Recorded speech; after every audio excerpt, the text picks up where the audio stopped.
that cypress plants are great for erosion. Okay, so Elijah is gonna start cutting the rest of the grass that's on the fence line.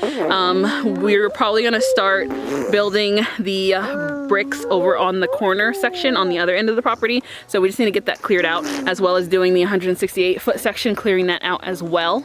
So he's gonna go ahead and get that started, but let me show you Old Faithful. Okay, so this is our handy dandy push lawnmower that honestly does wonders. This is what we use to clear out all of this on this side, some of the land over on that side. So yeah, they might be a little bit harder, but push mowers definitely get the job done. Okay, let's go and take a peek at what he's going to be cutting. Okay, so pretty much he's going to be cutting the second half of our driveway, because right now this is where we've been coming up at. That's where we've been building on the pillars on that side, but he's going to go ahead and get the rest of this cut so then we can continue grading out this section. If you can see down here, all of this is going to have to be cut as well. So let's go ahead and take a walk down that way. So all of this is considered the street, so we'll end up cutting that later, but right now it's not a big priority for us. But as you get closer to here, you can kind of see where we made a pathway going this way. I think this is originally where we parked at the very first time, very first couple times that we came out to cut the land. All of this that's here is where he's going to cut out.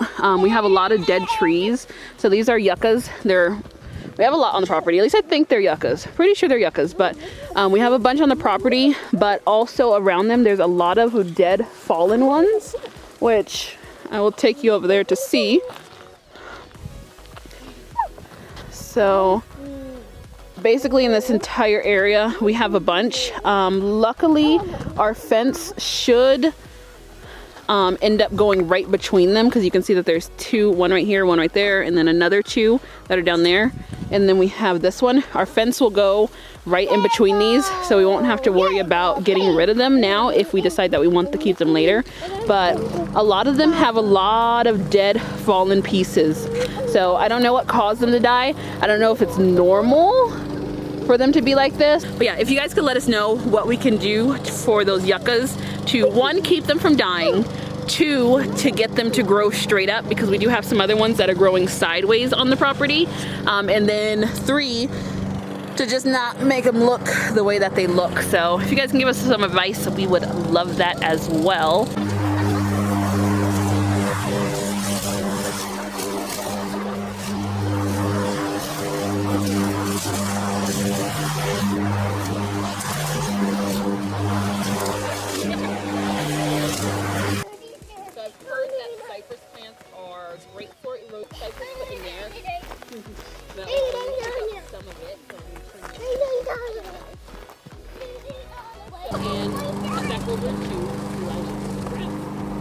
So Elijah is utilizing the camera over here, right behind me, to record himself cutting some land. So I hope you can hear me. So I'm gonna go ahead and take you over some next steps. So after we finish putting in the rest of the slats on the wall, I want to go ahead, I know the wall is not fully done, but I want to go ahead and start getting some plants started, so that by the time that we get out here, we can go ahead and already have some planting done as well, which I think will end up helping us out in the long run. So we're gonna start with a garden bed right in front of this wall. Let me go ahead and flip it. Okay, so we're gonna end up starting with the garden bed right in front of this wall, and since we went 2 feet back, we're gonna plan on using up that 2 feet to make a garden bed right along this side. So we are going to have to, one, cut all this random bush that's here, but we are gonna go ahead and take out this mesquite tree. Once we take that out, it will leave space for us to do either some pavers or some edging.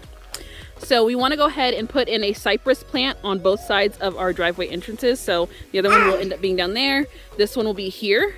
So I've heard that cypress plants are great for erosion control for the land, and also that they are drought resistant, or I guess drought tolerant, and that they are also freeze tolerant as well, so they can handle the extreme temperatures out here.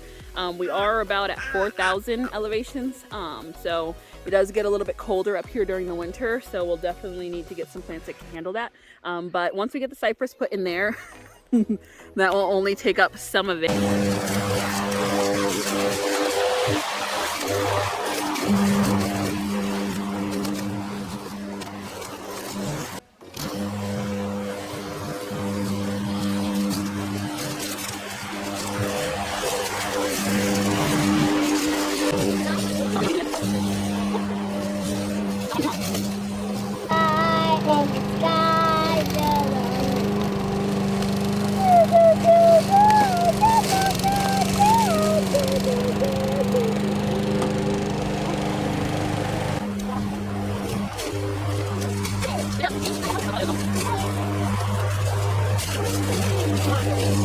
In front of this portion of the wall here, I think we're going to do a rosemary plant, or we may do it on this outer side over here, and then we're going to get a sage plant to plant out here, and then on the other side of the wall we'll do the same thing, because it'll be a little bit before we actually start our garden until we actually are living on here full time.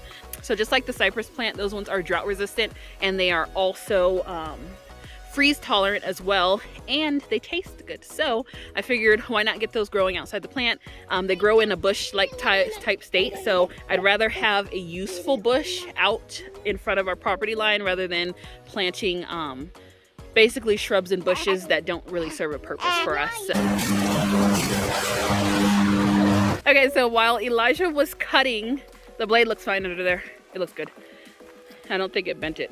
So while we were cutting, Elijah ran over something, and we thought it was a tree stump, one of those yucca tree stumps, because he's clearing out that section of the land, and he goes to lift up the lawnmower. It's not a tree stump. You remember that missing rebar that I told you that we were trying to find?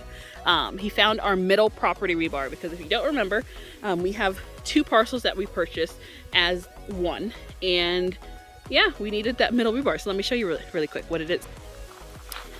So right here, and so it did bend it. So I see your shoelaces. Okay, Daddy, can you tie her shoe? Daddy's gonna tie your shoe. So that is our missing middle rebar. It's sticking pretty high up in the ground, right?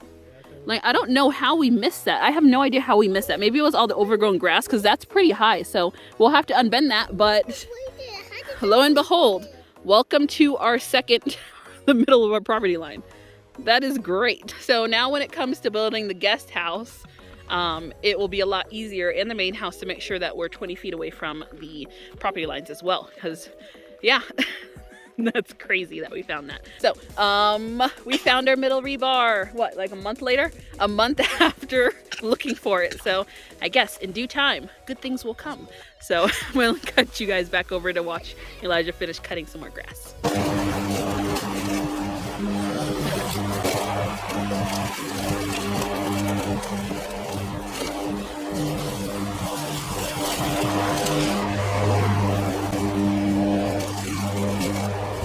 The sun is setting behind us, and let me tell you, it is beautiful back there. Me, little man, and Girly are walking around the property right now while Elijah is cutting the line for our fence, and it just feels weird because we've been at that corner of the property so long that we haven't truly been able to, well, we've been at that property, yes, we were working on it, we were building the fence over there, but I feel like we've been at that side of the property for so long that we forgot basically what everything else looks like, because every time we come here, we're literally in that corner or in that corner, and now we're about to start working on the entirely different corner, and so just walking it and everything is just making me just so much more appreciative of what we were able to find, and also what we're planning to build, because there's so much of this property that we haven't touched yet and that we haven't, you know, seen fully. Yes, it's only 2.14 acres, but considering it's still a lot of land, and it's just crazy how much more we have to discover. So it's nice. It's peaceful. It's peaceful when you don't have a baby deciding to try and say hi in there. So, okay, and then he gets louder. So I'm gonna go ahead and cut this out because he's gonna keep trying to talk to you guys. So, yeah.